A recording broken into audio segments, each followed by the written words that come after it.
You guys for tuning in to a special episode of CNT TV. I'm C. And I'm T. And we are CNT TV.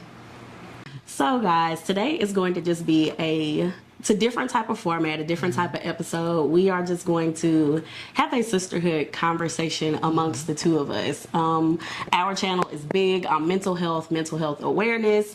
We start our episodes with mental health check-ins. We don't go too deep into where we are mentally because we don't want to bum people out or make people feel a type of way. Right. But this particular episode, we are really going to explore our sisterhood, how we're actually feeling, being honest with one another and what we see in each other, as well as, you know, what we are feeling ourselves. And today's episode is, how are you really? So, sister, how are you? That's such a loaded question. It's such a loaded simple question, but so loaded. Well, as a mom, I'm balancing. You know, school just started, 2 weeks ago? And so... We're in the week 3 now. Yeah, we're in the week 3 now. So that the balance of doing it, being everything for them, you know, making sure that my daughter, of course, I've mentioned, started volleyball, so she has practice every day of the week. They have no breaks every day of the week. So my mornings are pretty rushed. 5 a.m. is early. Yeah. And it's early for me by myself as an adult. It's even earlier when you're trying to get 4 children together and out the door by 6:30. Yeah. So that, I think that because that's my new routine now, it's just taking me time to find a rhythm. You know, we've been stumbling. You know, I was kind of flying Friday, but she got there at 6:58. I got there on time though. You did. But I don't like to push it. I really don't like to fly with my kids, so I have to find a better balance. Or maybe I have to get up maybe like at 4:30 and get myself together first, then wake them up and get them together. I did buy them their own alarm clocks. So I'm making them more responsible for getting them stuff up instead of them depending on me. Yeah, absolutely. Because I feel like that's so much of me. Like, okay, get up, y'all, and then I'm in there getting dressed, put my clothes on, get my hair done. I come in there and everyone's still sleeping. It's been 45 minutes. Yeah. I'm like, y'all, you're killing me, Smalls. Yeah. You're really killing me. Yeah. Y'all are. And so I'm like, get up. And, oh, mommy, I'm sorry, I fell back to sleep. But we don't have time for that. Let's go chop chop. I'm like, muchachos, muchacho. Let's go. Now the 6-year-old. Got it a little more convincing, but the older girls is like, come on now. Come on now. I need y'all to help me help y'all. One band, one sound. We have to get, and then they don't have a sense of time. So they don't understand when I say, hey, it's 6:30, we gotta go, or it's 15 minutes, y'all, we gotta be at the door. They don't understand. So we all have to take medicine in the morning. Excuse me. With the weather being so up and down, my baby with asthma issues, it's been flaring so bad lately. So we've been doing multiple breathing treatments a day. Yeah. So that's throwing a monkey wrench in my day. So that's 15 minutes that I didn't plan for waking up that morning that I have to take for her to sit still, because she came over and she has to sit still and let that medicine get in her lungs, expand her lungs. I have to make sure she's breathing properly, because if I'm not comfortable, she's not going to go to school. Do I have to call them to work? Do I have to go to the hospital and take my laptop?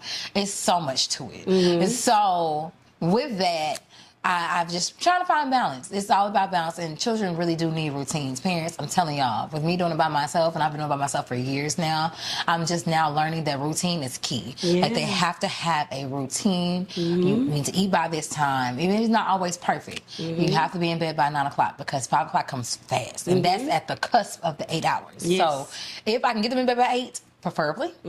But knowing that I have preteens, they're not going to be in bed by 8. Or if they are, they're going to be in there talking and playing. And whatever else, or playing with their toys, or rolling around in bed, or talking to each other, or whatever. But you have to find a routine. Just makes my life so much easier. If I can get them in bed on time, get them bathed, fed, get myself showered, I can have me a glass of wine and I go to sleep real quick. And I'm not even much of a drinker, but a glass of wine puts me right on my butt, and I'm feeling marvelous. So, as far as the mommy side of me, excuse me, I'm learning balance. That's really like the main thing with me. Yes, because you just talked about being a mom, but I want to know, how are you? We've talked about this. You are more than a mother. I know. How is T. Amber? See, Amber is a high-functioning depressive. And people are like, stop saying that. No, I realize that I am a high functioning depressive. I've learned to not allow what I'm going through to take over my whole life. Because it can. And those intrusive thoughts and those sad thoughts and those sad days, they will consume you if you let them. And I've had to learn to separate what's important, what needs to take precedent, and I'm still learning to prioritize self. I know people talk about, oh, you have to be selfish sometimes. F them kids.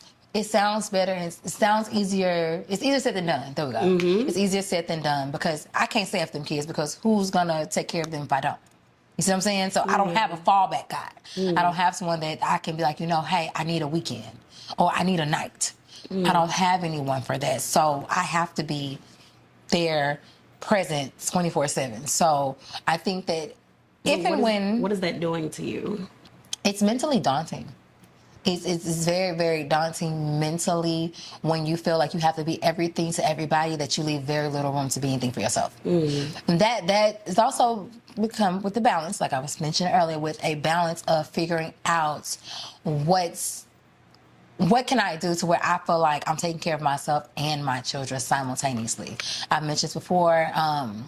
My support system is small, very, very small. I don't like to lean on them as much just because I do have 4 children, and I know it'd be a lot easier if I had one, but since I have multiples, and I don't want to feel like I'm dumping them off on anyone. And people say, oh, call me if you need me. Easier said than done, and 98% of the time, people don't mean that shit. And unfortunately, because they don't mean it, I don't ask. And that's an Achilles heel of mine, too, is that I will never ask for help. You know this. It's a big problem of mine. And it's because, what's wrong? I don't ask for help because, number one, I'm very prideful. That is definitely a character flaw of mine. Fully aware of it, working on it, but fully aware that that's probably not it's not a pro of mine. It's definitely a con. That I don't know how to ask for help, mainly because I've come from situations with certain people in my life where when I do ask for help and they do help, it gets thrown back in my face. Or when I muster up and put my pride and my ego aside and I ask for help and they say no. Not because they can't or they're incapable. They just want to make me feel bad. And I've had that happen before too. So it's like, why not just cut my own losses and don't ask at all? For me, I'd rather just cut my losses. I'll figure it out on my own, and I always do. Sometimes I have to just say, hey, I know you have this event that you invited me to. I know you have this baby shower, this birthday, baby. I have no one to keep my kids. I'm sorry, I can't come. But I will, send you a nice gift. What's your registry? I'll buy you something, or do you want Cash App? Whatever you want, I'll still, contribute to you, but I'm sorry, I can't be there in person. So when I tell people, if I come to an event of yours, I really love you because I don't have much time to dedicate to myself. Luckily for me, this has been the most constant thing that I've been able to do for myself in years without it being something on the back end of, oh, well, you're doing this, you have to do this. Because I'm not a dump my kids off on my parents type of person, and I'm not going out or club hopping every weekend or drinking or anything like that, because I'm not that type of parent, people expect you to always just be on your stuff. Like always, Tiamber, she's not going to do it. Tiamber's this, Tiamber's that, Tiamber's this, Tiamber's that. And I think that the biggest issue that I've had lately is that said village that I lean on from time to time. They say that they're there, and then the little that I lean on them or ask for help or advice or whatever, it seems to be an issue. But I think it's because some of the people that you lean on, that's all that they know. Right. Like that was all that they knew. Right. And it does suck. Yes. Because you're different from that. So right. You're a little bit more in touch with your emotions to where I think they had to numb themselves from their emotions for their own well-being. It's a trauma response. Yeah. And they can't see when you be like, I need a break or I just need whatever. I think sometimes because they were not allotted to have breaks, not because people literally just couldn't do it. Like they couldn't do it. So because I wasn't allotted a break and I'm fine. You can't have then one. You you'll be don't fine. need one and you'll be fine. Right. And that sucks. It does. It sucks balls. Yeah. But again, because I know the people that I'm dealing with, I know the people that I'm surrounded by. It's like, okay, so I know who these people are. So if I know who they are and how they're going to respond, don't get set myself up to be disappointed or upset or irritated because I know what I'm getting with them. You know, I'd rather people tell me. Surprise you. Yeah, they could. Mm-hmm. My daughter's 12. I doubt that the surprise is going to come, but it could. I'm never going to slight people. Yeah. But, because I'm so used to doing everything on my own, I don't know how to ask for help in a grand scheme. Not, oh, hey, Ma, I'm going to the grocery store. Can you just keep an eye on the kids? That's small. I'm going an hour. Yeah. You know, hour and a half tops, depending on traffic or whatever. But, like, hey, Ma, I'm really struggling whoever, I'm really struggling mentally. And I feel like I am on the verge of an emotional breakdown. I need help. I don't have that because it's going to be, oh, well, I did it. So you saw it in real time. You saw in real time what I told you would happen, and it manifested 20 minutes later. I did. And I was flabbergasted. But I told you. You did. People, a lot of times, and I'm learning this, when I tell people, and I'm not the most expressive people that I don't fully trust emotionally, because I've had the issue of not being emotionally safe in my life with certain people that are very important to me. So for me to be vulnerable is a big thing because it's not something that I'm used to doing. It makes me very uncomfortable because I haven't had that relationship with many people where I know that I can be completely vulnerable, stripped down, and they're not going to judge me. And they're just going to hear me and see me. A lot of times people just want to be heard. You don't even have to understand where I'm coming from. Just hear me. Let me get it out of my mind, out of my heart, out of my chest, out of my mouth, and then just out. And people feel 1,000 times better. Like, I just want to get it out. It's just been sitting in my spirit, and I just want to get it out. Can you just listen? Or sometimes, which you know I'm good for this, I just want a hug. And that's it. I don't want anything else. I really just need a hug right now. And unfortunately, because I'm such an emotional person, that hug would have me bawling for 30 minutes. So sometimes I'm like, don't touch me. Sometimes I really just need you to not touch me. Like, I know I'm emotional, but just don't touch me. Because it's going to make it 1,000 times worse. And you're going to be like, I lost my mind. I need to go to the psych ward, be downtown JPS on the fifth floor. You're going to think I'm just being there hugging myself in a padded white room. No, I just need to cry for 20 minutes and I'll be fine. And I'm going to shake it off, tighten up T, and I'm fine. And I'll be fine for like 2-3 minutes. I just need to have a good cry. And I've learned to not feel bad for being emotional. Absolutely. I've never had a safe space It's a part of who you are, though. Yes. It's a part of who you are. I had to stop beating myself up for being human. Yeah. Because I'm very much so human. I'm more tapped into my emotions than those of my elders and my family. And they've been so used to suppressing that, that when it comes out so violently. And I think that's the trope of being a black woman. Yeah. Like, honestly, I really Most think unprotected. I think that's the trope of being a black woman, is that so many black women before us have just been told to be strong. Yes. Be strong and deal with it. It's expected. It's an expectation. It's not fair, though. Be strong and deal with it, and it trickles down to us. You know, I've had conversations with, especially more of the women on my dad's side of the family, because culturally, you know, there are some different things over there. And although they can relate a little bit, they're just like, for more of like urbanized African-American families, I was trying to think of the right way to say it. It's just so different. Like, right. Just even with talking with my dad, when my mom, no shade, mommy, no shade, mommy, no shade, mommy, because she watches. So just like, you know, with talking with my dad, with things with my mom, he would get upset with her and be like, don't tell her to stop crying, don't tell her to do this, this, and this, because that wasn't something that he saw. Used to, right.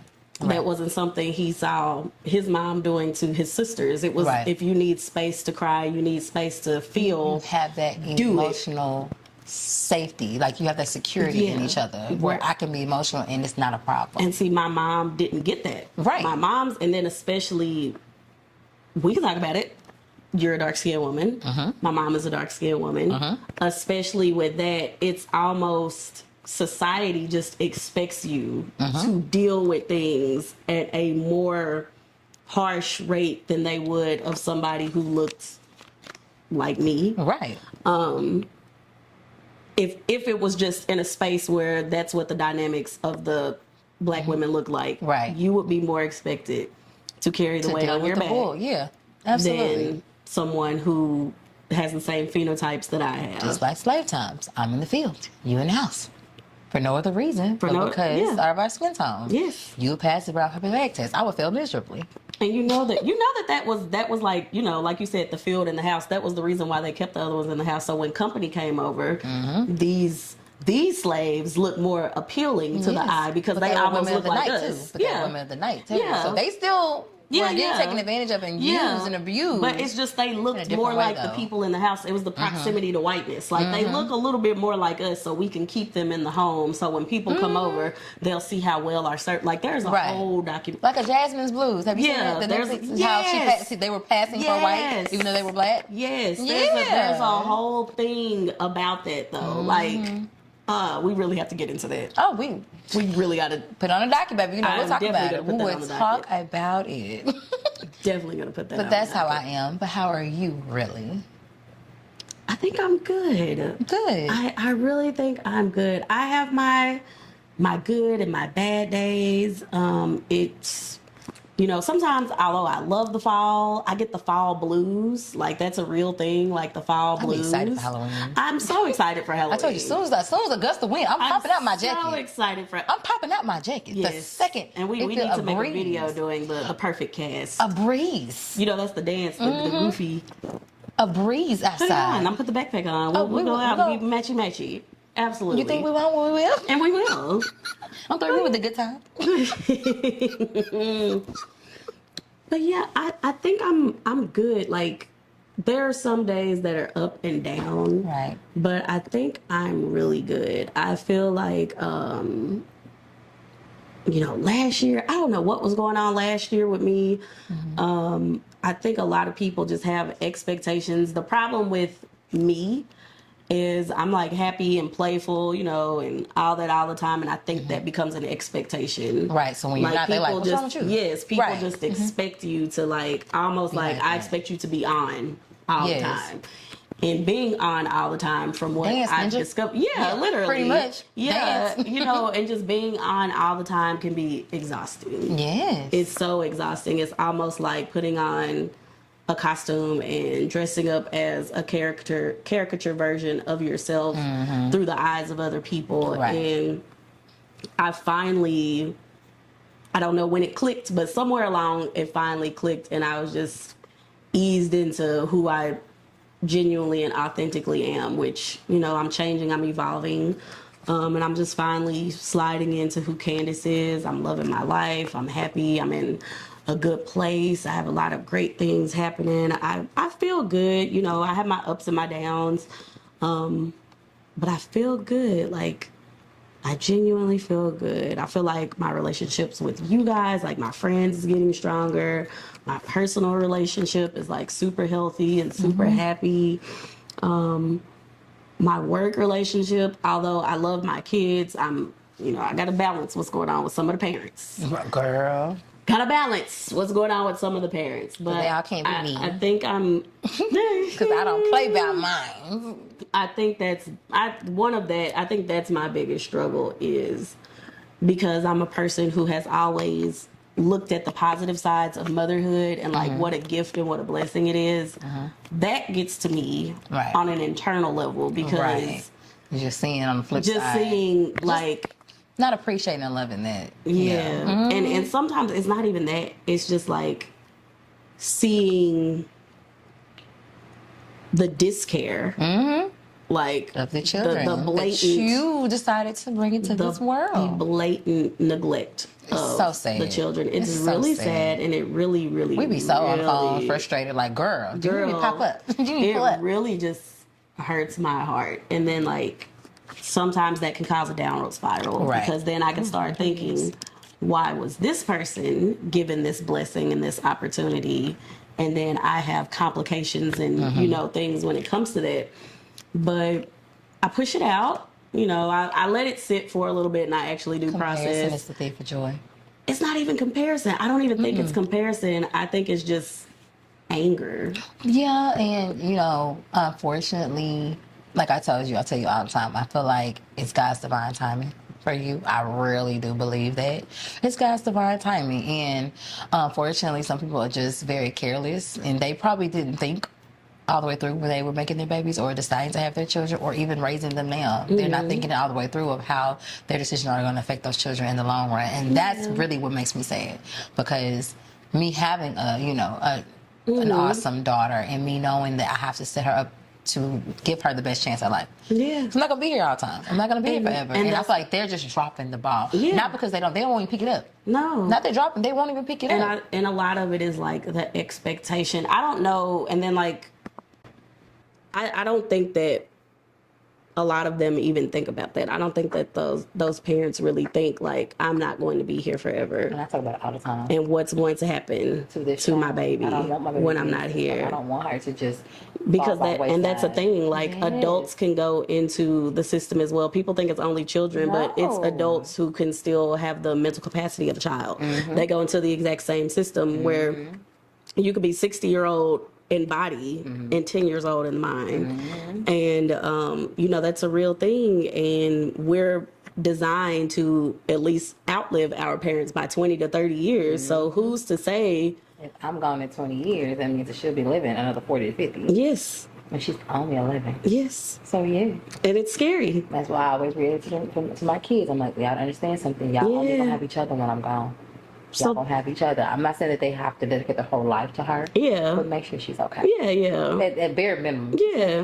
Give her a fighting chance. Yeah. And I think I sent you a video. Did you see that where the siblings went to Home Depot and built the little thing in their backyard for their brother? Wait till I give me some land. I would absolutely do her. She never has to leave me. Yeah. So, but even still, like something that your kids could do. Like if they have land, they can build a property for her on that land, or just have a property that can be moved and transported. Well, like the little house we saw, they had the little porch across. And I would do that for sure. Absolutely. For sure would do that. Absolutely. I was like, that's so cute and so smart. That would probably be something I would just do just for fun. Yeah. But mentally I think I'm good. I have up and down days.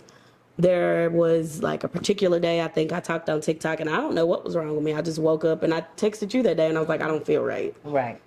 And you were like, what's wrong? And I was like, I don't know. It happens. It does. Yeah. It happens.